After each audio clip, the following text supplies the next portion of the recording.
أعوذ بالله من الشيطان الرجيم بسم الله الرحمن الرحيم رب اشرح لي صدري ويسر لي أمري واحلل عقدة من لساني يفقهوا قولي صدق الله العلي العظيم السلام عليكم ورحمة الله وبركاته.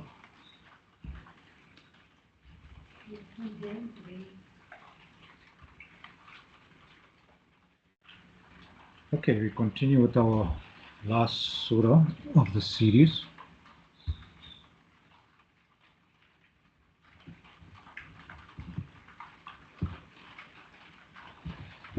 Right, Surah al Humazah means the scandal monger or the backbiter. It consists of 9 ayat, and it's part of the last 3 surahs that talk about the Akhirah, the year after and the day of reckoning. So at Takathur, we remember it was about gathering of wealth and thinking you're going to last forever. Al-Asr is to do with time and how if we don't concentrate and focus on the 4 things of Iman and Amil Salihat and encouraging each other to do good and encouraging each other with patience, then we will be doomed. And then Al Humazah, which is covering another area of our social life, which is about our dealings with others. Could be people close to us, could be people outside of our family circles and in the broader society.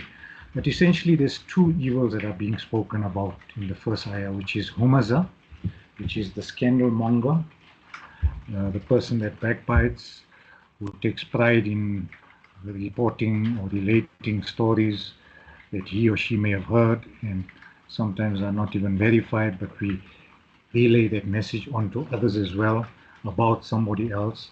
Essentially, what we are doing to that person is we are sort of denigrating that person or humiliating him or her or talking ill of the person to such an extent that it's almost akin to eating the flesh of a dead brother or sister. So that's the one thing. We do it behind their backs, the scandal monger, the Humazah part. And the Lumazah is in another category, which is where there may or may not be proof of what you're saying, but essentially you are slandering somebody else's reputation, whether sexually or otherwise. You are claiming that the person did something, and this may or may not be true. But either way, it is regarded as slander. So these are the 2 qualities that are talked of in the first ayah. Other words that relate to, or rather the meanings of Humazah would be the backbiter, the gossip monger, the slanderous reviler. So it's all these connotations linked to Humazah and Lumazah. Then the second ayah says, Alladhi jama'a mala wa addada, who gathers. Jama is to get together, mal is wealth, and addada is to count it over and over, repeatedly. Right? So this is a third bad quality that some people have, is that they try to amass wealth, and they don't amass wealth for the good of it, but rather just for their own selfish aims and ambitions in their empires, rather than using it for the purposes of benefit to others around them. And after gathering this wealth, يَحْسَبُ أَنَّ مَالَهُ أَخْلَدًا, he thinks, that person who's gathering this wealth, that his wealth, مَالَهُ أَخْلَدًا, from the word Khalid, to make something live into perpetuity, that his wealth is going to make him immortal. So Allah says, Kalla, never, no, indeed. La yumbaghanna, this la and the noon at the end. So there's 3 ways of emphasizing this thing, that no, indeed, and definitely. Yumbaghanna means to be pushed or cast into the hotama. Now, hotama rhymes on the same scale like Humazah and Lumazah. So while we in this world do the Humazah and the Lumazah, but if we do that, remember that Allah has got a special sort of punishment also for that, which is the hotama, which is the crusher. And wama adraka mal hotama. So here's another question that Allah poses just to make you think a bit more about it. And then he gives you the answer, What is this crusher? It is a Narullah al-Muqada. Narullah, Nar, is fire, and Allah is the fire of Allah. Al-Muqada is set ablaze or kindled or flames that are rising to such an extent. Allati tattali'u ala al-afida. The flames, allati is, here we had allazi earlier, which is to do with the male, who or which, and here it's allati, these flames which are, tattali'u is to rise above or to close upon, ala al-afida, around the hearts of these people. Fu'ad is one heart, afida is a plural. Innaha alayhim muqsada, innaha, surely it, right, alayhim muqsada, will close in on them or will be sort of surrounding them. These people that are going to be put in this hutama, this crusher, and how it's going to be experienced is fi amadim mumaddada. Now, amad is the plural of umud. Umud is one column. Amad is many columns. Now, you imagine yourself in a confined space, like say in a lift, for instance, and imagine all four sides are like burning furiously, and you are in there, and it's like there's columns like engulfing you in the flame. Mumaddada is like outstretched. In other words, as far as the eye can see, above and below is this column of columns, multiple columns of flames around you, is the punishment for having done humazah, lumazah, and jama amal or haddada, and not using it for the right purposes.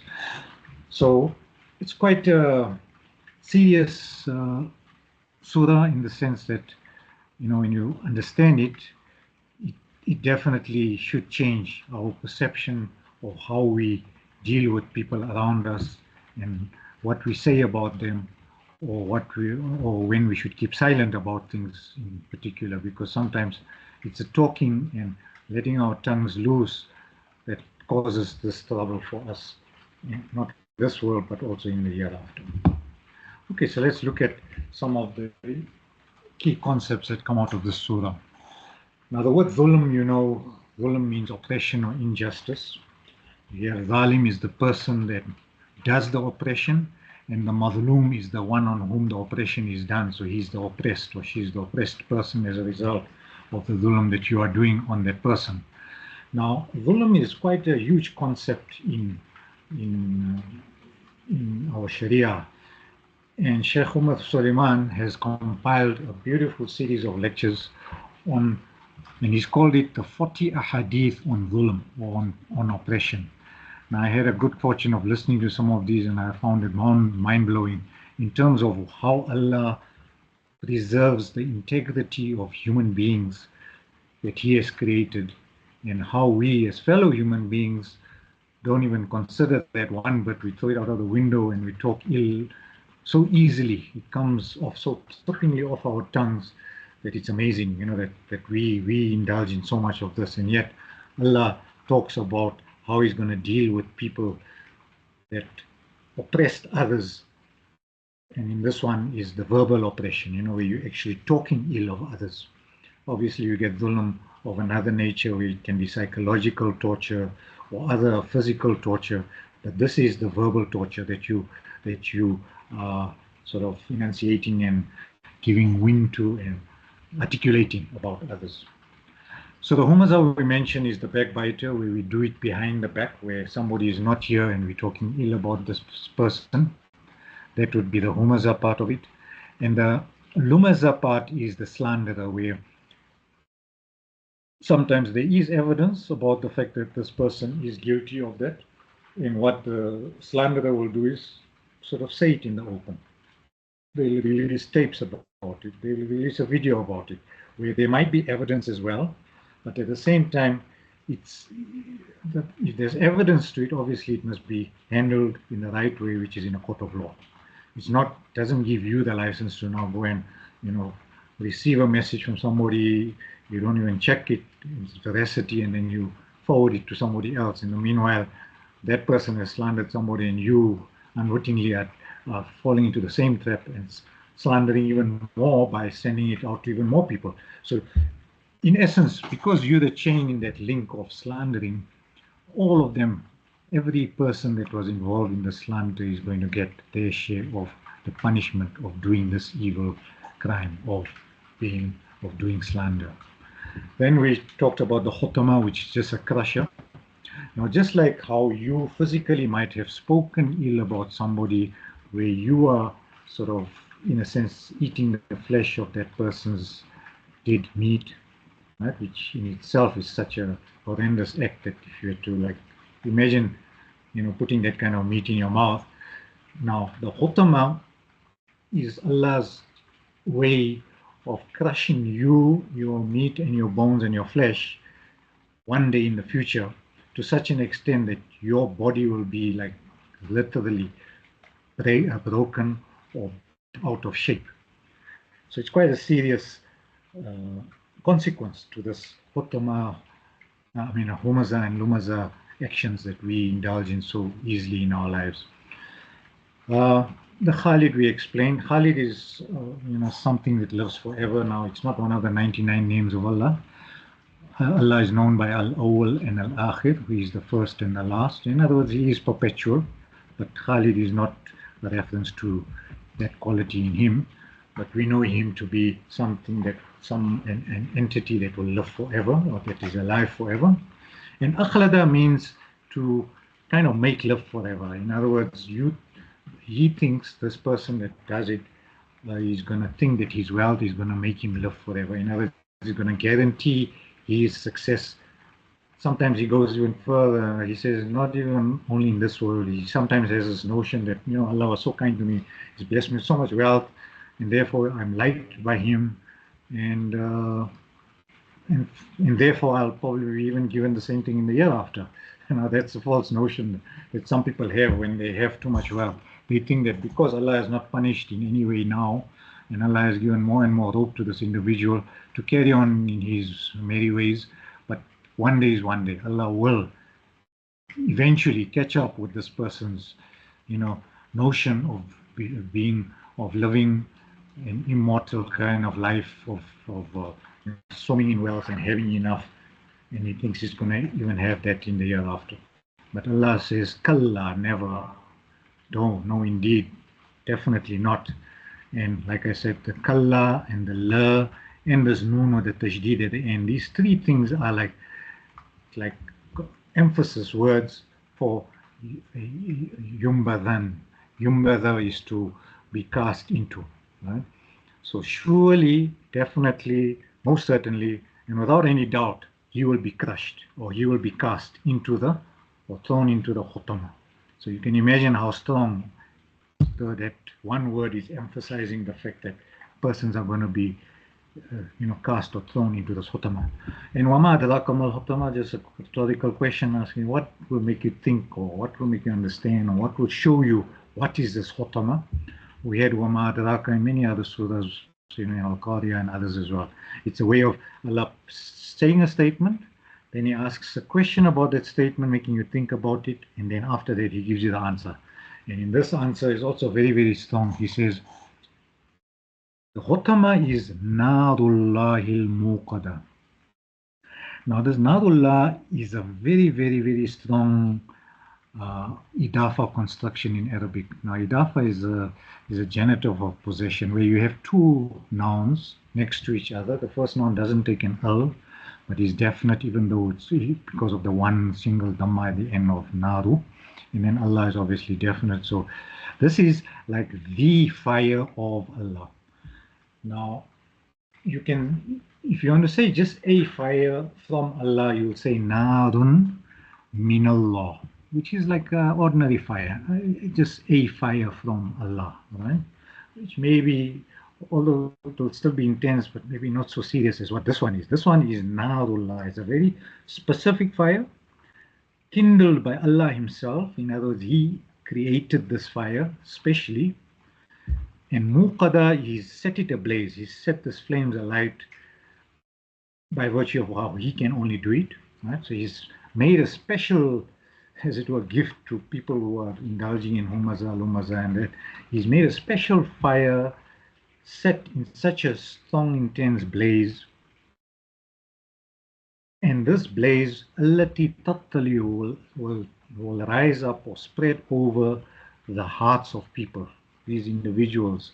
In other words, their skin will be melted off, their bones will be crushed, and what will be left is that that heart inside that Allah gave our ribcage to protect ourselves from the outside. It will be all exposed as a result of this fire that people will be engulfed into. Mm. And then it says, Innaha, surely, alayhim, around it, or around them, mu'sada, it will close in. Now, isad is a noun, mu'sada is a constricted animal shed. In other words, if you put, like, say, if you look at a farm or farmyard, right, where, like, if you've got a whole lot of fowls and hens, you normally build like a cage for them, or fence or mesh or whatever, right? Or if it's sheep, you build something out of rocks or bricks or whatever. So it's a constricted animal shed where whoever or whatever is inside cannot go out. Right? The idea is to keep that thing locked in. And this is what this fire is going to be doing. This hotama is going to be like that constricted shed, a narrow like container that's going to keep the person inside with no relief whatsoever, no way of escape, no emergency door, nothing. So whichever way he or she wants to try and get out, he will not be able to get out. Huh? And then it carries on. So also this mu'sada can also mean like if you're boiling something on a stove, it's extreme fire, right? And when you put the pot lid on top of the pot, it keeps that steam and that thing inside the container of the pot bubbling or burning or cooking or whatever the case is, to an extent that that lid, if you have to lift it up, obviously you release the energy that's built up into the pot. But in this case, the pot is put, the lid is kept closed on that mu'sada, that container. So keeping the heat inside in a constricted area. So it's the agony is even like far superior or far more than you can even imagine. And then on top of it, the last line says, Fi amadim mumaddada. Amad, we said, is a plural of amud. Amud is one column or pillar. So the pillar could be made out of wood, or pillar could be made out of metal, anything that burns and keeps heat in, right? So it's going to be these kind of columns surrounding us, mumaddada, outstretched, like in sort of multiple layers and in heights that you cannot imagine. Now, mumaddada is like almost like wa'addada. Can you see this wa'addada in line 2? Can you see a sort of a similarity between somebody having wealth and counting it over, and here there's columns that's going to be outstretched that's just going to be engulfing this person. Then if you look at some of the rhyme schemes in the surah, you get Humazah, Lumazah, and Hotama on the same scale. There's 4 letters. So the first word or first letter always having a dhamma, then it's followed by 2 fathas, and then a kasra, kasatin, or whatever the last, right? Humaza, lumaza, and hotama. You can see that this al is just the definite particle the, right? But so those are 3. Even then we have another rhyme scheme of, like almost, this one here where you have muqada, afida in a certain way, musada, which is rhyming like with muqada, and then mumaddada as well. So there's a second kind of rhyme scheme in this description of what hotama is. Right, so I've covered most of the understanding of the surah. There are maybe a few things more that can be said, like the word wailun, just as a matter of interest, is used 27 times in the Quran. In one other surah, it is used in 10 occasions. In other words, in 10 ayah of that surah, it's used so many times repeatedly. Now, 2 surahs of the Quran begin with it, which is this one, Wailul likulli humaza, and then the other one, Wailul lil mutaffifin. Mutaffifin are those who deal in, when they weigh something, they like to get full value of the weight that they've paid for whatever they're buying. But yet, when they are in a selling position, they then jump over the scales a bit and give a bit less measure to the person buying something out of them. In other words, they are the people that want to sort of wheel and deal, and when it suits them, they want to talk about justice and fair play and equality and all the rest of it. But when it applies to others, then they want to undercut and give less value than it's worth.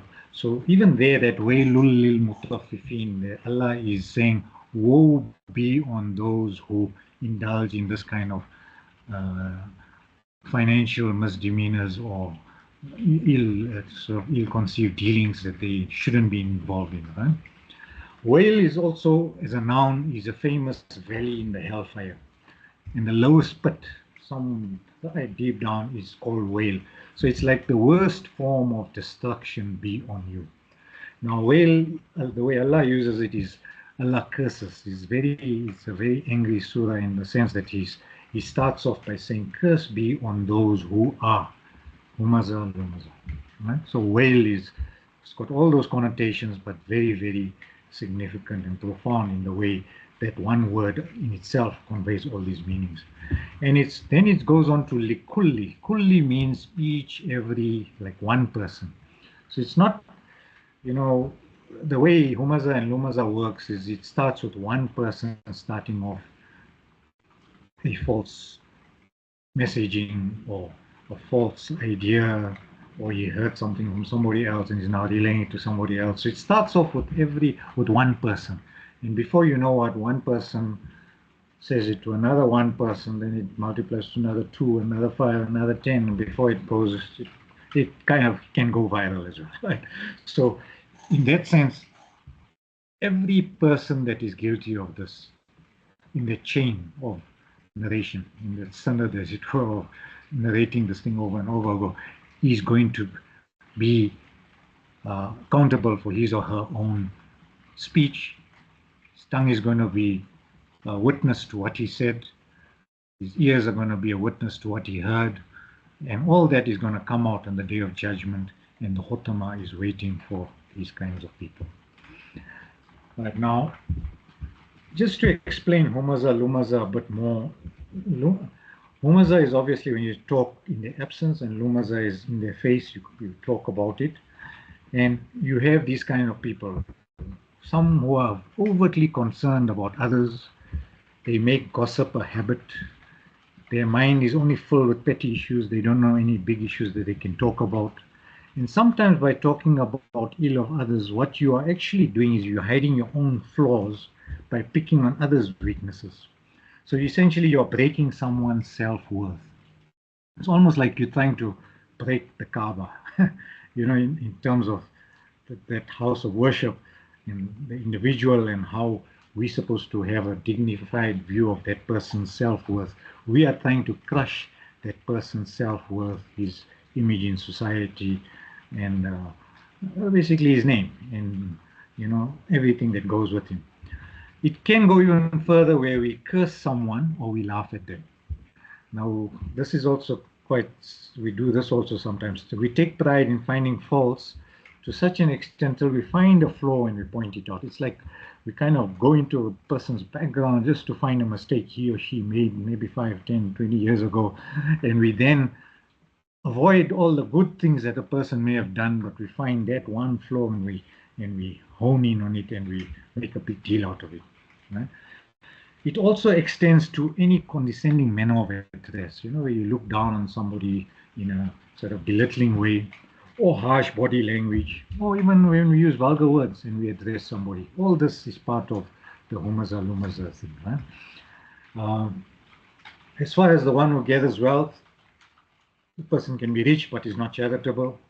He also, because of his wealth, sometimes he thinks he's got a license now because he controls the shots and he calls the shots, so that he can concentrate on other people's flaws. And he projects onto others to cover sometimes his or her own mistakes or flaws. Right? And the Addada, we talked about the fact that he counts it over and over and derives joy in it. And okay, let's look at mal now. This concept of mal is generally just ordinary wealth. Here it's indefinite. There's no al on it, right? So just wealth in general. whether it's money or other companies or other assets or things you've inherited, any kinds of wealth, and you have worth to it, and then you count it over and over. Right? Now, this is quite amazing here about what is this mal of financial muscles as it relates to maybe the big corporates. Right? Let's talk about big the companies we have around us. Right? Some of them are guilty of using child labor. Right? They go further, they enlist the support of a mafia to protect their interests. So they have hitmen to make sure that they are the only people standing and the others all fall by the wayside. They buy out politicians to silence opposition to them or to their ways. They avoid their own negative publicity by broadcasting others' negativeness and whatever else they're doing that's not right. They also go to the extent of paying marketing companies to secure their brand, even at the expense of tarnishing others' brands. Yeah? Some world leaders, and Trump is one of them, build their empire on credit. They live on credit, and they do not care about the future. Right? And they have the notion that future generations will deal with the debt on the interest, and I must just live the life now. My children and grandchildren will have to face the debt burden that I've put, and I want to live for the day. We go further. Sometimes even in the religious circles, we have reformers who try to make fun about some things that are near and dear to others, like for instance the hijab or the beard. Some people wear this or do this out of love for the Prophet Sunnah, right? And it's not to be taken lightly and made fun of, right? We can't use words like here's a ninja coming down the road or whatever. We talk like that sometimes, and we have to be careful of the words we use because there's maybe a lot of value that somebody else has placed into it, and obviously they get the dignity out of this. We take an example from Aisha radiallahu anha, the beloved wife of the Prophet, when the hijab revelation came across, immediately she tore her apron and covered her head. Right? So she implemented that revelation as soon as she heard it. So in other words, the moment she heard of something that she wasn't doing and became part of the Sharia, there was no question about it. You just had to do it, and she just did it instantly. Right? So likewise, when we see people wearing a turban or something else, or wearing some kind of dress, some people are doing it out of genuine love for the Prophet ﷺ, and we need to respect that. And if we have nothing nice to say, at least keep our mouths shut. That's the least we can do, because some people are getting reward for it, and by you trying to make fun of it, with you putting yourself in the category of Humazah and Lumazah, and the Khutama is waiting for you.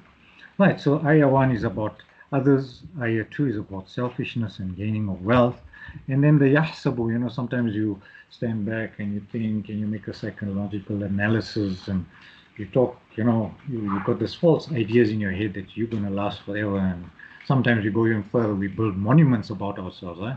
For instance, we want to be known for the fact that we've built the tallest building in so-and-so place, or we've started off the largest endowment and it's helping so many people. So we mustn't do things for name and fame. Right? That's the other thing about this mal. Do it and spend, and the best of spending of wealth is you do it in silent way, where the right hander shouldn't know what the left hand is also doing about it. Walid ibn Mughira, we've spoken about him many times. He took great pains to point out the flaws of others. Right? When he was asked to comment about the Quran, we know he frowned, he looked away, and then he came to the conclusion that it was magic. So in other words, he told the line of the Quraysh. Right? Now, also what happens in our society is sometimes we have poets and we have comedians who use this approach. Very often they condescend, right? They refer to the flaws of others, and sometimes they talk about this openly in their shows, and people clap and laugh, and we all have a good laugh sometimes about this. We've all heard of jokes of there was an American and a Russian and an Indian that does this, and then at the end, two of those sort of stereotypes are painted in a bad light, and the one stereotype is painted in a good light, or very cunning and shrewd, or whatever. So we must avoid even those kind of jokes, in terms of being clear from this kind of evil that's being described in this particular surah. All right, I think this I've covered, so I won't go through it We talked about the crusher. It's a severe punishment awaiting the two crimes that people have done. We talked of how severe the Narullah is. It's very unique, and it's a fire kindled by Allah Himself, and it's going to be, overwhelming us. All right, so I think that is the surah. I'll end on that note with the surah itself. I just want to say a few more things as we part. Uh, you know, all of you have been through this course. We've now understood hopefully a little more of the 23 surahs that we read daily in our salah. Now, one way I find of improving concentration is in salah is what I do is I focus on, say, two surahs every week. Like Al-Fatiha, you must by now know very well, but if that's one of the ones that you still don't know, I suggest you go back to the notes, go back to the video recording, and just recap on it, because we did it a long time ago. But that's one that, because we read in every salah, every rakah, you should know what that means about guidance and all the rest of it, right? And what we should also try and do is, besides Surah Fatiha, then you choose two other surahs, like say Alam Tara and Lila fi Quraysh, for instance, as a pair, because they follow hand in hand as well. Look at what the notes say, what the words mean, and then when you read it, try and, if your average 2 rakat salah was done in 2 minutes, try and aim to make it 3 minutes or 4 minutes. Spend a bit more time on the musalla. Concentrate, read it slowly, so you say Bismillah ar-Rahman ar-Rahim. Think of what that means. In the name of Allah, the Beneficent, the Merciful.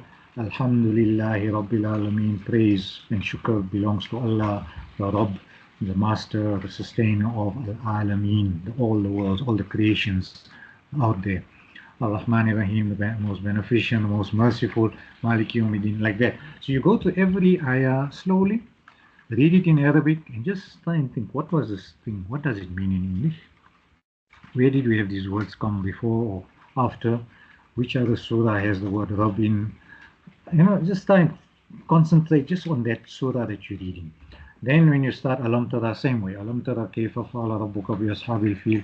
Have you not seen how Allah dealt with the companions of the elephants? Who were the companions of the elephants? How many were they? Where were they going? Why were they going? All the rest of it. Right? So like that, if you focus and you read that, say 2 rakats, always with Alam Tara, Lila fi Quraysh as a pair, for a week, and you internalize the meanings of Alam Tara and Lila fi Quraysh in that way.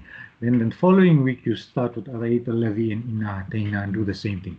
Try and work out for yourself what those ayah mean, and how it applies to my life, and how can I change, and the impact it can have, and focus. And like that you'll find growth going forward. You choose any surahs, recap first, and go through it, and then purposely read those in every 2 rakat sunnah or 2 rakats for whatever of every salah for that week, so that it becomes second nature to you.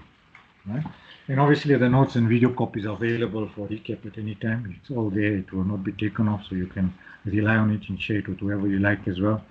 And the last word from my side is it is a legacy living project, so I've dedicated this time and energy to put this course together for you. I hope you've benefited and you've enjoyed it, and you've learned something, and you've got some life lessons from there. Then I want to just cover, when we end the Quran, this is a beautiful dua to make. Allahumma arhamni bil Quran waj'alhu li, and it make the Quran the Imam, which means a leader for me, wa nur, and a light for me, and huda, guidance for me, and rahma, and a mercy for me. So this is what the Quran is about. It's essentially a leader, a light in this darkness of life. It's a guide at all times, and a mercy for all humanity. Allahumma dhakkirni minhu ma nasitu. Allah, remind me of what I've forgotten about it. Wa allimni minhu ma jahiltu, and teach me of what I was ignorant or I didn't know about it. Wa razukni, and bless me. Tilawatu ana al-layl, its recitation in the wee hours of the night. Wa atraf al-nahar, and at the ends of the day. Waj'alhu li hujjatan, and make it an evidence in my favor, Ya Rabbal Alameen, O Lord of the world. So beautiful dua, that it's nice dua to even make after every salah, even before you sleep. And let's try and make the Quran, even, give 10 minutes to half an hour every day in our life. Create a slot in your life to say, every night from 9 o'clock to 9:30 before I sleep, this is what I'm going to be spending time on. Just exposing myself to the Quran, understanding it, imbibing it, listening to other YouTube videos or whatever. Learn as much as you can, because I've just touched is the tip of an iceberg. There's a whole lot of things underneath and below it that obviously will add more embellishment to your understanding and your appreciation of the Quran. All right, so these are some YouTube videos you can share, you can look at on your own time. All right, so in conclusion, I just want to thank you all for staying the course and undertaking this journey for discovery and reflection with me. And obviously all mistakes made in these presentations are mine alone and not the respected scholars consulted, in particular Ustad Norman, as well as some of the Mufassirun that he's consulted and I've also consulted. And may Allah make this Quran a source of guidance, and may we become true ambassadors for Islam. And let's also always ponder and reflect and read Iqra Bismi, read the Quran intently and with purpose. Don't just make it a reading when we read it khatams of people that have died, because the Quran is not actually for the dead. It's a book that's alive, and it's for us to improve our lives. Right? So please, let's read it and imbibe the messages and practice what it tells us. All right, may you accept all our efforts, and I appreciate your time as well. It's been a long 23 sessions that we've had, but I'm sure you've benefited. All right, so we end once more with Wal Asr, Bismillah ar-Rahman ar-Rahim, a reminder, Wal Asr, by the token of time, Innal insana lafi khusr, surely mankind is all at a loss, illa alladhina amanu, except those who believe, have iman, wa amilu salihat, and they do good deeds, wa tawasaw bil haqq, and they encourage each other with truth and honesty and stand by the truth at all times, wa tawasaw bis sabr, and encourage each other with patience.